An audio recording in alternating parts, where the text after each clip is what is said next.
el tema de la soga, vamos a dar la luz nosotros con los móviles, se van a crear constelaciones, o sea, círculos, tanto en la Plaza de Santana como en el resto de plazas o centros artísticos que se quiera, y para sacar fotografías desde arriba, y esto se quiere crear a nivel internacional, o sea, va a estar en los medios internacionales, y bueno, pues será una preparación también para el 14, ¿no? O sea, que es una unión de toda la cultura, están los artistas plásticos, hay gente de audiovisual, interpretación, danza, y bueno, ahora estamos haciendo el trabajo de llegar a todo lo que son las escuelas de música, de pintura, escultura, escritura y demás, para ver si... Hay que cargar el móvil bien cargado, sí, porque si no... Porque un minuto... Es una buena noticia, me alegro, yo que he estado tantos años en el Ministerio de Cultura, algo que echo de menos este tiempo. Pero claro, a veces es fácil culpabilizar de los que hacen, pero bueno, a ver que la reacción claro. Ya era hora que esto sucediera. Es decir, yo por ejemplo fui el último director, deshonroso título que llevo, ser el último director general de Libros, Archivos y Bibliotecas, y el que más tiempo ha estado. Se ha suprimido esa dirección general y nadie ha dicho nada, cuando pues veías colectivos atándose, manifestándose, y después de estos meses, es decir, ya era hora. Sí. Yo no estoy justificando, posiblemente en mi tiempo unas cosas se hicieron mejor y otras cosas se hicieron peor, pero yo tuve muchas movilizaciones, entré en el Ministerio bajo una pancarta de manifestaciones y atados en torno a bibliotecas, cosas que me parecía bien porque era una actitud. Y bueno, pues había lo que había y se fueron haciendo una serie de logros, negociabas, unas cosas llegabas hasta... Pero es que esto ha sido corte, recorte, más corte, y es que aquí ninguna solución y todos callados. Y esto todo sí el que... mundo, yo creo que hay como un trasfondo ahí de mucho miedo, una ¿no? especie Incluso de en el tema de la pánico cultura, los no conocidos a lo mejor tenemos menos miedo, tenemos menos que perder, digamos, ¿no? Pero dentro de lo que son esas élites, yo lo que veo que la gente estaba como en un punto de avance, y de pronto ahora es como, sí, pero explícame bien, a ver de qué va la cosa, porque me da miedito, a ver si voy a ser uno de los que toquen, y si la cosa vuelve a ser como era, no me toca el cacho, ¿no? Pierdo el trocito pero que Rocío, tenía, es que ¿no? ya no hay cacho. Claro, lo Ya que no pasa hay es que hay cacho. cierta gente... Los que no tenemos nada que perder. Efectivamente, esos tenemos ni el miedo claro que ya no hay cacho, pero hay cierta gente que yo creo que aún sigue en el pensamiento de que esto va a volver a ser en algún momento como fue, y no se dan cuenta que esto no tiene marcha atrás, esto ya no tiene retorno. Pero, por ejemplo, esto va hacia otra cosa, no sé qué, pero hacia otra cosa. Ya, pero yo creo que hay un cierto lenguaje engañoso en toda esta película, ¿no? Porque, por ejemplo, siempre se dice que si las subvenciones, que no sé qué, no sé cuántos. Ayer estuvimos en las jornadas del PECAN, que no hemos hablado de ellas, que sería muy ilustroso hablar de ellas. Hoy hemos descansado de Pío Moa. El PECAN, pero bueno, fue curioso porque, claro, una profesora de la Autónoma hace un estudio y dice que la Comunidad de Madrid, el conjunto de la comunidad, lo que supone de la cultura en la Comunidad de Madrid es el 7%. El 7%. Y luego se quejan que hay unas subvenciones como mucho, de un 1,5%. Es decir, que a fin de cuentas no es que te estén subvencionando, es que están devolviéndote algo de lo que hayas dado. Es decir, que luego hay un discurso totalmente falso sobre el tema de las subvenciones, como si alguien te regalara y no generara las cosas, ¿no? Normalmente, si coges todos los sectores económicos del país, tienen unos retornos. Todos. Y en la mayor parte es en por cien. El automóvil, etcétera, etcétera. Sin embargo, en la cultura es en por mil. Creo que no hay más que explicar. Es decir, los retornos que llaman subvenciones, además, muchas de las cosas de las subvenciones que tienen cultura es a través de un producto. Es decir, por algo muy concreto en el libro, que se habla de subvenciones, nunca era una subvención muerta. Era contra libros, es decir, una compra de alguna manera. Cosa que ahora con el nuevo gobierno han establecido un sistema, te coge el dinero y corre. Con lo cual esto es peligroso porque estos años era una subvención a cambio de libros para las bibliotecas públicas. Y había una contraprestación y un orgullo del editor, pequeños, medianos, de que no se sentían realmente subvencionados, sino había una compra de un producto. Ahora han bajado la cantidad de una forma alarmante y además a fondo perdido. Con lo cual el próximo año, donde te doy, te quito. El próximo año va a ser posiblemente nada. Sí, sí. Sí, yo creo que esa es la realidad y yo creo que ese es el discurso que hay que hacer, el retorno, ¿no? Porque claro, siempre se criminaliza, es decir, el automóvil tiene muchísimo más. Recuérdame dónde tengo que ir con el móvil.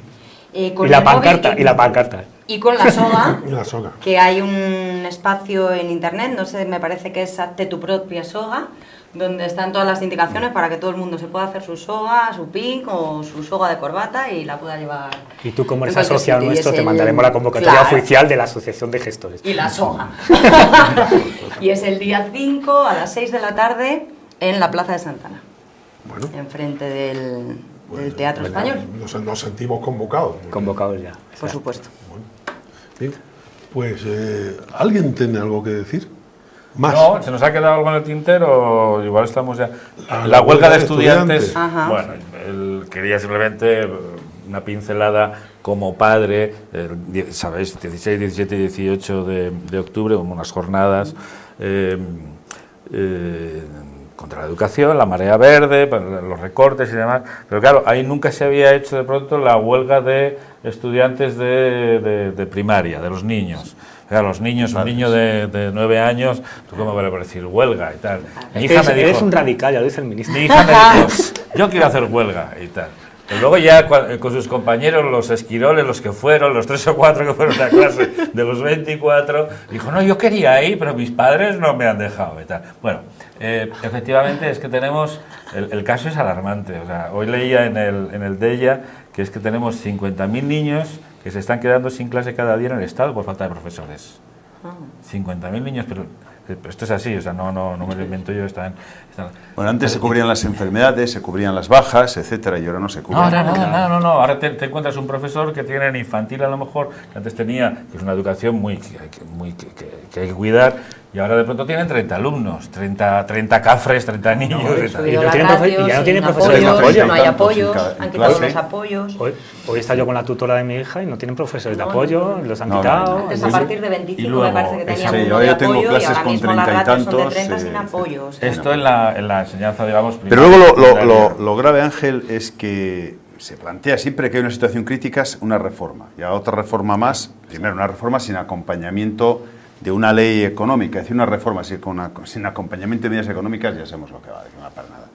En segundo lugar, hay un discurso cainita de culpabilizar que si los padres, que si los profesores, que si los niños.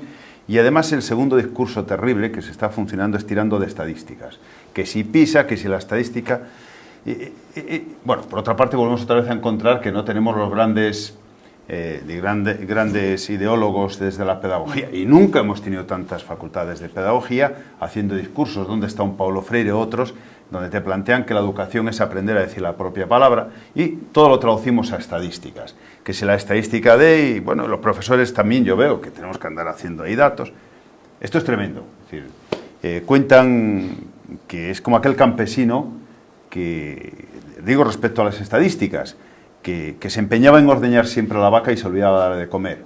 Pues estamos siempre con las estadísticas, hacer estadísticas, te van a hacer estadísticas y si estás en un nivel más alto o más bajo en PISA, sino dar una educación de calidad, comprometida, de esfuerzo, en fin. Otra vez desviando los discursos y no entrando a la verdadera realidad y sobre todo haciendo pues un discurso contra la pública. La educación es un negocio que mueve muchos millones de euros, lo mismo que la sanidad. No hay nada como criminalizar la educación pública. Estoy en un instituto estupendo. Además, bueno, en la época del difunto general, la educación pública era educación de calidad. Y esto era así, es decir, es que ahora llegamos a la democracia, que tenía que ser más que reforzada, y entramos en una verdadera contradicción. Y los profesores siguen siendo gente muy comprometida y con ganas de querer hacerlo bien. Nosotros pertenecemos a una generación, yo soy hijo de una señora de la limpieza de Zaragoza y de un peón de albañil. Pero yo me saqué una carrera, yo estudié una carrera gracias a su esfuerzo y a las becas, al hilo de lo que decía. Claro. Probablemente nosotros que somos profesionales del arte, que tal, se supone, no sé, está complicado con la subida de tasas en la universidad. Está complicado a lo mejor pagarle una carrera a mi hija de 9 años. Pues claro. ¿Sabes lo que pasa? Que lo que está diciendo ahora mismo... Y tú sí tienes una aún, pero la gente que tenga más de un hijo, muy complicado. Sí. Si repites ya son 4.000 de matrículas. Y luego después está el tema de la titulación de las universidades. La universidad pública se está criminalizando de forma... Bueno, hay una serie de campos universitarios que funcionan con franquicias de universidades norteamericanas, que es cuestión de pagar 6.000 o 12.000 euros y el chico o la chica sale titulado porque el padre lo puede pagar. Es decir, toda una serie de aberraciones laterales, ¿sabes? Es decir, es un tema para tomárselo muy en serio y no se trata de hacer reformas y cambios y empezar a culpabilizar, porque no, esto es... Hombre, yo cogiendo lo que tú decías antes, yo creo que Nacho Escolar el otro día escribió un artículo muy bueno diciendo que todos estos datos eran absolutamente falsos, porque estaban comparando a países que no todos venían del mismo modo. Es decir, claro, todos teníamos un atraso de muchas generaciones que no podíamos competir con otros países, y a pesar de eso era el país, los 5 países que más habían avanzado en educación en los últimos años. Claro. Y esa es la realidad. Lo que pasa es que, claro, comparado en el conjunto del mundo, pues claro, teníamos un puesto estábamos más para abajo, pero eran en los últimos años de los que más había avanzado, ¿no? Claro. Con lo cual, claro, las estadísticas se leen como se quieren leer. No, a veces es no dónde estás, sino desde dónde vienes. ¿De dónde vienes? Yo vuelvo al instituto después de 30 años y lo encuentro perfectamente dotado, equipado de medios, con un profesorado comprometido, y esto está ahí, es decir, es más allá que las infraestructuras que había en nuestros periodos que estudiamos. Está ahí. Ahora, esta borrachera de dar estadísticas y que si estamos más arriba o más abajo. Yo estuve en el INCE, el Instituto de Calidad, donde se iniciaron los informes PISA. Habría que ver también cómo son estos informes y desde qué planteamientos se hacen. Esto es otro discurso muy largo.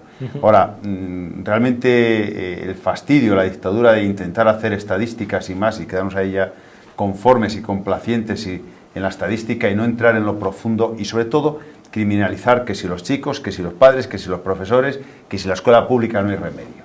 Esto es bárbaro, es tremendo y es un discurso bestial que debe haber una reacción. Por ejemplo, las escuelas oficiales igualmente, todos los profesores, ¿cómo se llaman? Interinos, los que van cambiando, ¿no? Esa gente se la han cargado completamente a todos, o sea, han dejado los de base, los que estaban en los centros. El resto, por ejemplo, fuera, toda esa gente. Las empresas en las comunidades como Castilla-La Mancha, pues todos los interinos, en fin, etcétera. Las empresas públicas donde hay otros tinglados, ahí no se ha suprimido nada. Ahora, todo lo que afecta a la proximidad del pueblo, a la educación, pues bueno. Sí. Esta realidad yo también espero que a través de los medios, hoy gozamos de aparatos, de capacidades de informarnos, de comunicarnos, y yo espero esa reacción que apuntabas y que esto poco a poco va a ser inevitable. Conocemos la dinámica de la historia. El pueblo suele ser muy paciente, pero no eternamente paciente. Pues si ustedes sean pacientes hasta dentro de 2 jueves, que vendremos otra vez a contar lo nuestro, que es lo suyo. Esperamos. Por lo que queremos es contar lo de ustedes, no lo nuestro, que al fin y al cabo pues somos avecillas de paso. Pues sí. Pues sí. A la espera de que nos compre algún rey catódico. Catódico. No, mira, o nos lleve como esclavos. Es un indígena, que es más divertido. Bueno, espero que no nos compre. Señores, señoras, niños, niñas, público en general, hemos llegado al final de Todo por la Causa. Hasta dentro de 2 jueves, que seguiremos dando nuestra tabarra particular sobre estos temas del mundo visto desde la perspectiva de la cultura. Que pasen la mejor noche posible.